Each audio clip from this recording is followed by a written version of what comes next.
Apparently, we have Nile crocodiles in Florida now. Let me tell you what we're dealing with. This thing is basically Michael Myers with scales. They are by far the deadliest and most aggressive crocodile on Earth. They're also huge. They get up to 20 feet long and 1,500 pounds apiece. They also have a 5,000 pound bite force. Just so we're clear, that's the strongest bite force of any animal on Earth. But apparently, that wasn't good enough, because they can also swim over 20 miles an hour. They have incredible eyes with built-in night vision, like a cat. Directional smelling, which means they can smell which direction their prey is from several miles away. These nodes running down their body are built-in motion detectors. They can camouflage, which is terrifying. But the scariest part is they are one of 5 man-eaters on planet Earth, which basically means they like the flavor of human. At least you know you taste good. In other words, they have everything. Mother Nature really dropped the ball with this one. Anyways, be careful swimming out there. This might sound crazy, but that little fella is the most dominant cat on planet Earth. Meet the African black-footed cat. This is basically a walking delete button, despite only standing 9 inches tall. I have action figures bigger than them, but it means nothing when you're talking about the best hunter of all cats. They have a 60% hunting success rate. To put that into perspective, that's higher than a lion, a tiger, and a jaguar combined. But the crazy part is they also have a really fast metabolism, which means they have to hunt like 15 times a day. And that's a low end. One researcher watched 2 of them for 622 hours. And according to him, they caught an animal every 45 minutes. And in 622 hours, 550 animals were consumed. That is an Avengers level threat. Moral of the story, never judge a book by its cover. They might look cute, but I don't think the African ecosystem would agree. And as So it's come to my attention that most of the internet thinks this is AI, and I get it. It's hard to comprehend that an animal that size actually exists. But it does. Meet the blue whale. These titans are the largest animals on Earth. But not only are they the largest animals on Earth right now, these are the largest animals that have ever existed. And that includes the dinosaurs. They get up to nearly 100 feet long and 400,000 pounds. Let me put this into perspective for you. That's the length of 3 school buses and the weight of 400 polar bears. Their tongue weighs as much as an elephant. Their heart is the size of a car. Their arteries are so thick that a small human can swim through them. They could eat 250,000 calories in 1 mouthful. When they sing, you could hear it from 1,000 miles away. No thank you. I mean, I know they're gentle, but something about being around an animal the size of a skyscraper makes me feel uncomfortable. Don't let that cute face fool you. That is a stoat, and they're related to the honey badger and the wolverine. Tells you a lot about them. Now, they do weigh less than 1 pound, but it doesn't matter. These pocket-sized monsters are fully carnivorous hunters, and they're known for hunting animals 10 times their size, and they always do it with 1 precise bite, right to the back of the skull. Always. Not to mention, they can also run at speeds of over 20 miles an hour, which is ridiculous for an animal that size. And they have an incredible sense of smell. And this is where things get crazy, because when they pick up the scent of their prey, they're known for tracking it for hours, relentlessly, until they find it. And when they do find their prey, they literally start dancing. I wish I was joking. Apparently, this dance temporarily hypnotizes their prey, so they could get an easy strike. Scientists have now named this the weasel war dance.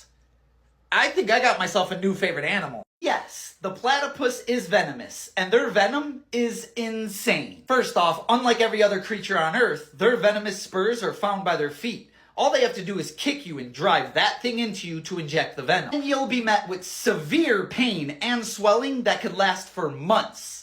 With an M. And because it could last for months, a lot of people deal with muscle deterioration in that limb because they stop using that limb because it hurts for months. What makes it even crazier is their venom causes this condition, which increases your sensitivity to pain. So not only does their sting hurt, they make you feel it more. You feel pain more. And every platypus has their own unique blend of venom, so scientists can't even make an anti-venom.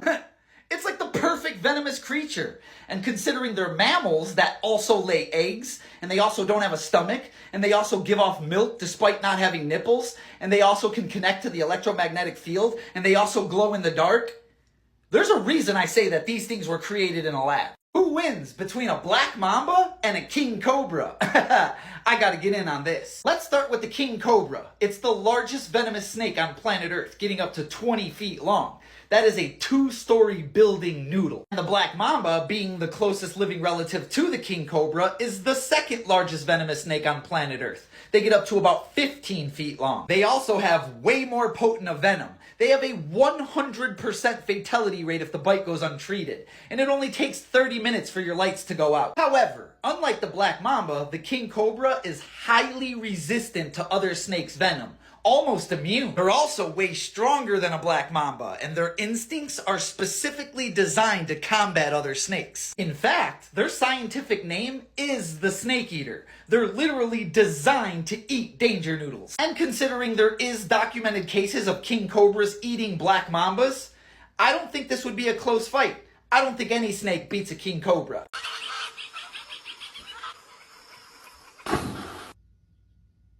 Now that jaguars are back in the United States, there's some things you should know. First off, they could run about 50 miles an hour, making them the second fastest cat in the world behind a cheetah. But they also weigh about 250 pounds apiece, making them the third largest cat in the world as well. And that's only behind the king of the jungle and a lion. On top of that, they're also excellent jumpers and climbers and swimmers. I mean, what other animal do you know that hunts crocodilians in water? They also hunt bears and anacondas and porcupines. How do you even hunt a porcupine? To make it even worse, you'll never see it coming. Like if you can't see the jaguar in this photo, you're cat food. Not to mention, they don't even hunt like a normal cat. When most cats hunt, they go for the throat. Oh, but not the jaguar. They got a 1,500-pound bite force, which is the strongest bite force of any cat on Earth. And they use that bite force to bite a hole in the back of the skull every time. It's their signature kill shot. In other words, they tooth punch your brain. Talk about being built different. Moral of the story, I don't use the word perfect very often, but that's basically the perfect hunter. Who wins between a honey badger and a wolverine? I gotta get in on this. Now the honey badger doesn't need much of an introduction. They only weigh 30 pounds, but let me tell you, that is the most gangster 30 pounds in the animal kingdom. They're also in the Guinness Book of World Records as the most fearless animal on planet Earth, but then again, that's kind of obvious. I mean, they square up with lions. They also have super thick skin that's basically impenetrable, and a bite force that could break a tortoise's shell. The wolverine, on the other hand, is the largest member of the weasel family, which is the same family that the honey badger is a part of. They get up to about 50 pounds. They also have what some people would consider the sharpest claws in the animal kingdom, which is where the superhero gets its name from. Oh, and they also have the same type of mentality. Destroy everything in sight. Something about these little animals, man. Oh, and I forgot to mention that they also have molar teeth that are rotated 90 degrees, which helps with crushing bones. Not to mention, there's one documented case of a wolverine taking out a polar bear at a zoo. A 1,000-pound carnivore was taken out by an animal the size of a toddler. Overall, they're basically the same animal, and they're both known for taking on animals much bigger than them. But I think with the wolverine being a little bit bigger than the honey badger, that would be the deciding factor in the fight. So I got the wolverine.